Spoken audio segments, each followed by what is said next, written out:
Hi everyone, Rachel from Book Piles. Welcome to belated January what I read. I don't even know the terms. I'd hoped to do this last week, but life just got in the way and I'm now hot and sweaty. But anyway, I wanted to do it because it's not often I read this many books in a month and I wanted to celebrate that. So let's get cracking. I read 9 books, of which 8 were non-fiction. No, 8 were fiction and 1 was non-fiction, and I'm not going to cover that. I think I showed it in my TBR, and then said I won't talk any more about it. It's not even... No, you can't quite see it. It's on that shelf there. So I apologise for being a little bit sweaty, but anyway, we just need to crack on and do it when we can do it at this moment in time. I have notes which I'm going to have to refer to because I'm not going to remember 8 books enough, and I'm already the worst book reviewer on YouTube, so in my view. I've yet to tell everyone to tell me, don't start now. So what are 8 books? 6 of the 8 books are on the Kindle. That must be right. It must be right. And 2 are physical.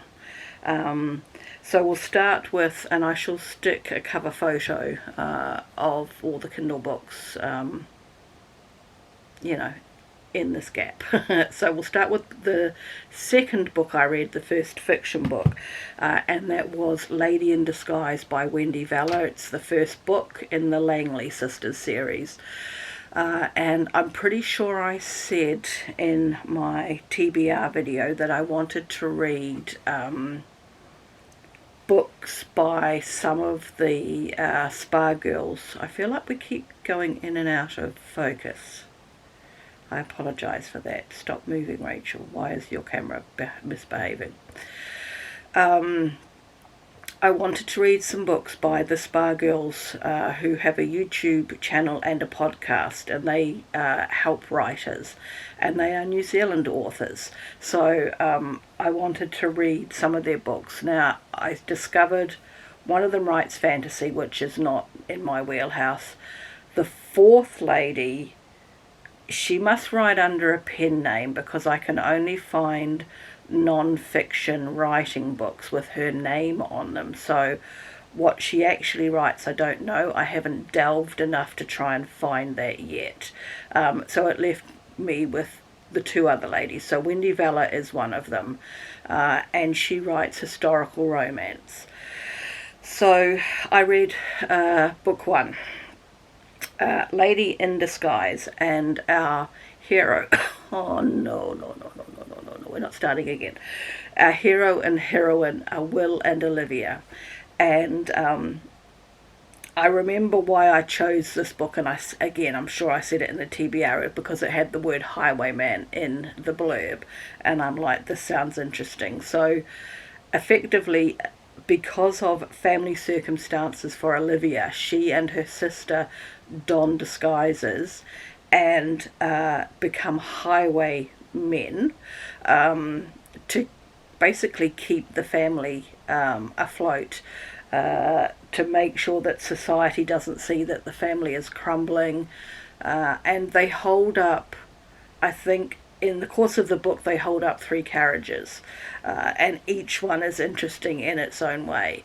But the first carriage that she holds up is actually her past love, who basically walked out on her and his family and buggered off for 5 years to goodness knows where. They didn't know if he was coming home or whatever. And this is the first carriage she holds up. So she's in shock. She's got to impersonate that she's a highwayman, and all the while he's like, something's a bit off. So the story then flows. She goes back to being normal Olivia, and she is not interested in him. You walked out on me, you've had your chance, mate. And he's like, but I still like you and I really want to make this work. So it's around their relationship, how he woos her back, and also obviously at some point it is going to come out what she's doing and why she's doing it. And it was, I think, done really nicely. There is a lot of humour. It seems, now that I have read, spoiler alert, most of the series, her men, Wendy Vella's men, seem to be quite strong, assertive, men's men, but on the flip side, they are very soft, very gentle, very loving, very funny. And I really enjoyed the story. I apologise, I hope that's not going to keep happening. So that was book one. The third book I read in the month was the second book in the Langley sisters, and that is Lady in Demand, and that's Phoebe and Finn. So Phoebe is the second sister that dons the disguise with Olivia to be highwaymen. And she's really got to disguise herself because she's billed as the pretty one, and Lady in Demand is because she's attractive. She's very, very beautiful. The men all just like stop and stare, and everyone is like, you know, she's gorgeous until she opens her mouth, and she takes no prisoners. She is not interested in society's rules. She could give two fingers, and I nearly did, two fingers to society, basically. Finn is another one of these upstart, very stern, sticks to society rules men, but with a marshmallow centre. And he starts out with this, facade, and she... Oh, and they butt heads. This is a really good enemies to lovers one, this one, because he's trying to be prim and proper, and she's like, I don't give a fig about that. And she needles him constantly, which is fabulous, if you like enemies to lovers. He is caring for his twin brothers, and in this book, there is a sentence that,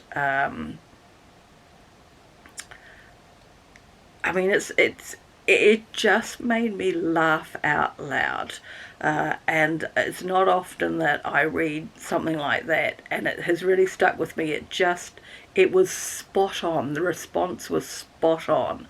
So she says to him, I like your brothers, and his response is, you can have them if you want, I can have the papers drawn up tomorrow.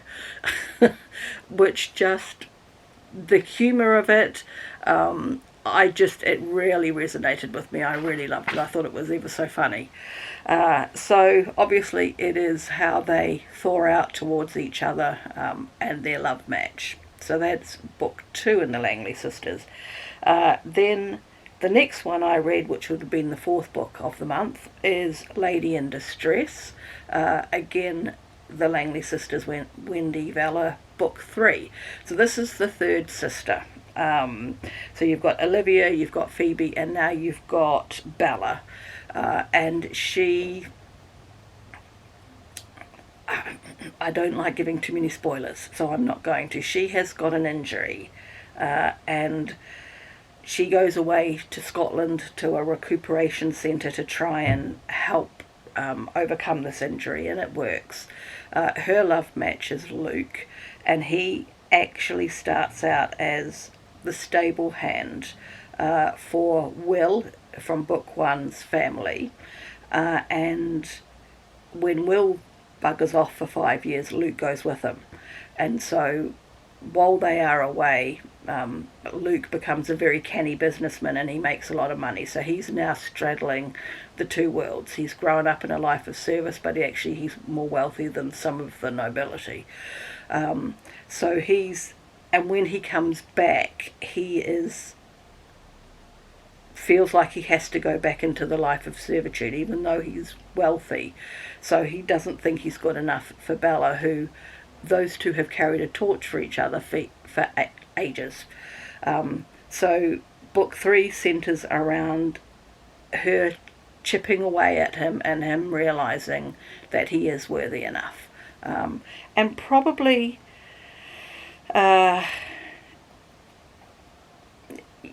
of the three anyway, it's probably my third favourite. The second one was my top favourite of the three of them. But they are all good. Turning the page. Do I get to hold up a book? Okay. So the next book I read was actually a physical book, and it is The Last Letter from Your Lover by Jojo Moyes. And again, I read this. This had a writing reason to read it. I was doing a Jojo Moyes writing course, and I have never read any of her books. I've had them over the years. I do believe this is the only one I've got at the moment. I've probably given away the rest of them without reading them. I've never watched the movies or anything like that. But I felt with doing the course I should read one of her books, and it just so happens that when I checked my bookshelf, this is the one that I had, and ironically when I was listening to her on the course, this is the most romantic of her books, she says. So this is a dual timeline, 1960s and 2003, and it centres around a journalist in 2003 who finds some love letters in the newspaper archive and wants to delve into those. And then obviously in the 1960s we've actually got that relationship playing out. It is extramarital affairs, if that triggers you. So in 1960, that part opens with a woman in hospital not knowing who she is. And she has been involved in a car accident and she has amnesia. And over the time we find out that she's been having an affair, so we almost get two timelines in 1960. We get her life post the accident, but we also jump back to the start of her affair and her life before the accident. For me, I found that a little bit confusing. I had to kind of, every time I started reading a passage, I'm thinking, are we post or prior to the accident? That didn't affect the 2003 part of the story. I actually ended up enjoying it. It didn't take me that long to read. In fact, all the books probably this month took about 3 days for me to read. So, and this one is a decent size too, so it wasn't a hard read. But it would be, I would term it contemporary fiction rather than a contemporary romance. Did you hear a jar lid ping? I've got some empty canning jars right beside the camera. So yeah, it was fine, but I think I'm so hell-bent on romance stories that when I shift from that, unless it's a big shift, I do sometimes feel let down a little bit. But I think it wound up very nicely. I thought the ending was done very nicely. The parallels between the two women were quite interesting, because the extramarital affairs are not only in 1960, they're in 2003. Yeah, I mean, I enjoyed it. Would I rush out and buy all the rest of her books at this point in time? No. But I'm not adverse to, perhaps when I'm at the book fair next time, maybe picking up something else. It was interesting because, like, when I was doing the course with her, she was referring to her books all the time, so it certainly was interesting anyway. So I gave it a 4. Yeah. Then I read, another Kindle book. So this is Cheryl Phipps, who is the other Kiwi author in the Spa Girls, who I chose to read, and I read Against the Tide, which is the first of a couple of books in a wedding. Does it say? Do I have it? No, I didn't write it down. I'm sure it's book 1 of 2 in some sort of wedding planner series. But I probably won't look up book 2, I'll be honest. So the heroine, I don't even write their names down for this. That's how, by the time I was getting to this point, I was sick of writing names, I think. Anyway, she's a wedding planner, and she has to host or organise a wedding on a wedding ship, or a ship, I guess, a boat. And he's the captain of said boat. And she doesn't do water very well, so she doesn't do boats very well, so she's a bit nervous about the whole thing. And so her first encounter on board with him is sort of, she's a bit anxious, and then there's another wedding planner who comes on and is really bossy and arrogant, and an incident happens with this wedding planner, and so our heroine steps in and saves the day, and they just fall in love. He's an ex-marine, he's got wounds, she's had issues in the past. It was a nice story, but it doesn't at this point in time make me want to run out and find the second book in the series. I'll be honest about that. We'll just move swiftly along. The next book I read was Murder in the Family, Kara Hunter. I read this in a day. So if you've watched any of my videos in the past, and for those of you that have, thank you very much, God bless you. You will know I read romance. So this is way out of left field, and to read it in a day. It is very easy to read, and it's, if you've ever watched any of those programs, like the one that I can think of at the moment was a sort of a case review of the O.J. Simpson case, and it was televised, and you had these experts around the table, and they were looking at all the evidence and going to the scenes and all of this sort of thing and testing theories. That's kind of how this was written. So the premise of the book is that there is a cold case TV program, and they are featuring this murder from it'll be 20 years ago, I guess. And have I still got, oh yes I have. So they feature this murder. One of the production crew of this program is actually the stepson of the murder victim. And then you've got these experts drawn from various places around the world. And it's delving through all the evidence. And I found it, obviously it was very easy to read. It's not gory. Interestingly, I put 2 tabs.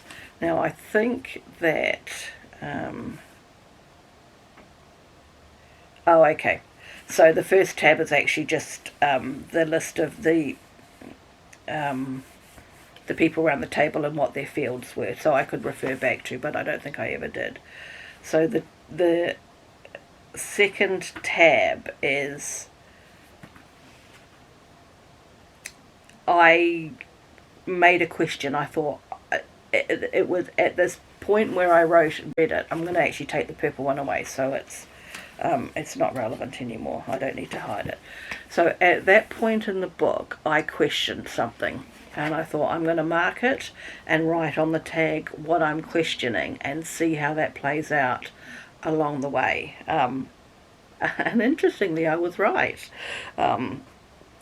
So yeah, I mean, I don't want to spoil it. I'm not going to spoil it, but you can see how it's written. It's just, and it's got little things and stuff like that. It's very easy to read.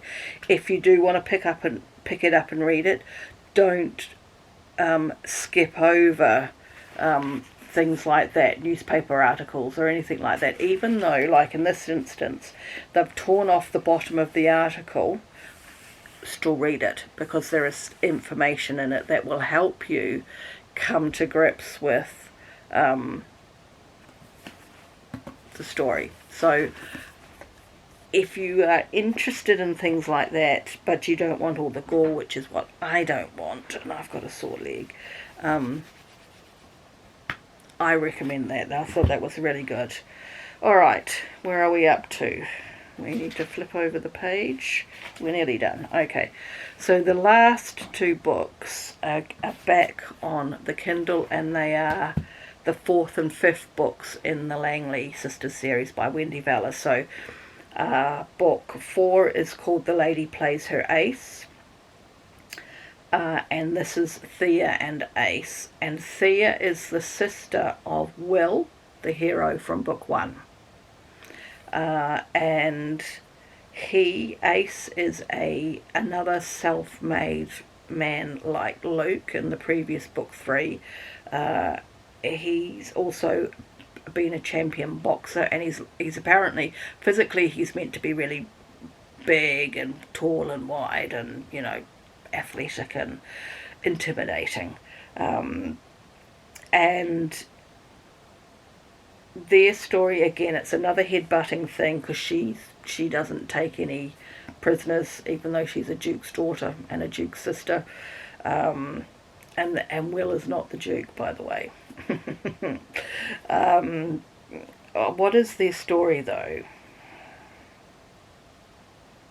I feel like... okay, alright. Just checking my notes. It's, again, the same kind of thing as book 3, in that he doesn't think he's good enough for her, especially because of her. I mean, she's in society, she's higher up the pecking order than Bella was in book 3, given that her father was a duke, her brother is a duke. So he really doesn't think that he is the right person, and she has to fight him because she actually thinks he is. They share a love of boxing, which throws him, obviously, because she likes to box, and he actually finds her at a boxing match. And I'm pretty sure in the first 3 books there wasn't an undercurrent, but in this book 4 we get a baddie, and he's after Ace for some reason, which will be explained in the book. So there is that sort of tension about him trying to keep people safe, and those sorts of things as well. Again, I gave it 5 stars because I loved it that much. And then the last book I read in January, and book 5 of the Langley Sisters, yes, is The Lady Seals Her Fate, and this is Hannah and Alex. Alex is one of the twin brothers of Finn from book 2, who Finn was quite happy to give away. And Hannah is a friend. Her father, I think, got a title through... they aren't born nobility, but her father became, I think, a lord. So she is a lady, I think. And she goes into business with Phoebe, from book 2. So Phoebe and Finn are the love interests in book 2. Finn's brother Alex is the hero in book 5, and Hannah, her friend, Phoebe's friend, is the female in book 5. I think I've confused you completely. I've confused me anyway. So this one, again, upped the ante just a little bit with an undercurrent. Hannah's being blackmailed, and she is trying to deal with it on her own. And Alex somehow stumbles upon this and tries to help her, but she tries to push him away. Again, more butting heads, enemies to lovers type thing.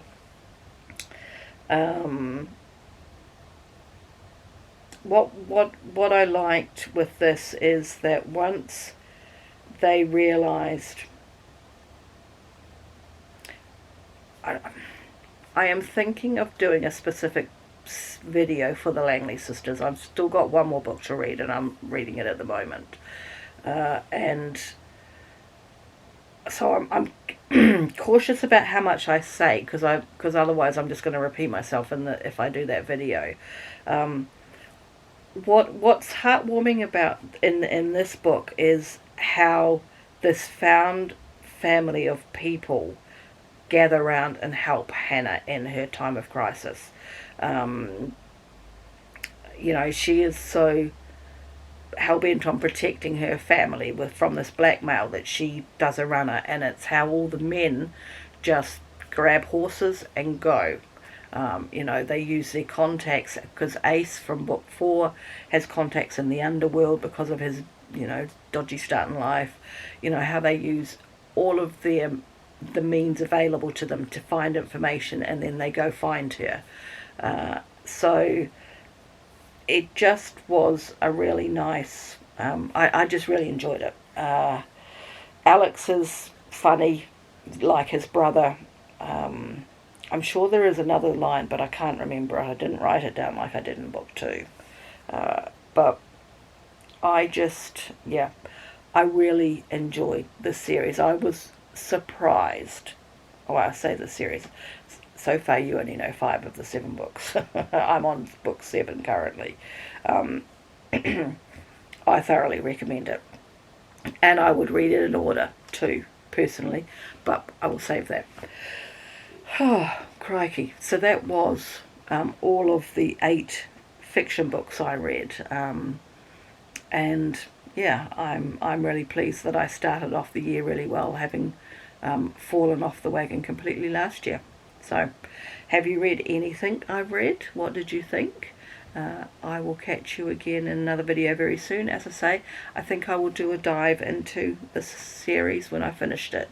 So that's probably the next thing on the list, because I haven't brought any books yet this year. Well, no, I've brought books on the Kindle. I haven't brought any physical books this year. So maybe we'll do a Kindle haul at some point too. Okay, I'll catch you again in another video very soon. Thanks everyone. Bye for now.